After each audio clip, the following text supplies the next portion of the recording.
আসরের নামাজের পর আপনাকে খুঁজে পাই নাই, আপনি কোথায় চলে গেলেন? আমি তো টেনশনে পড়ে গেলাম। না, টেনশন করা এটা কোনো গুণগান নাই। কেন গুণগান নাই? আপনি জানেন না, আপনি যদি মাদ্রাসায় না থাকেন কোথাও চলে যান, আমি টেনশন করি।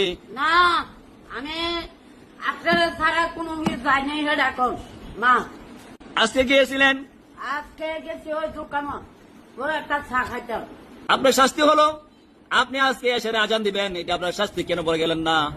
এটা আপনার শাস্তি। আপনি এশারে আজান দিবেন, বলো যে সুস্বাগত দেখুন।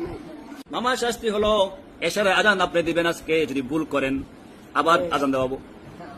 যতবার ভুল করবেন এন না মাইক দিয়ে আজান দিবেন। কেন দিতে পারেন না? করে কেমন মারবো।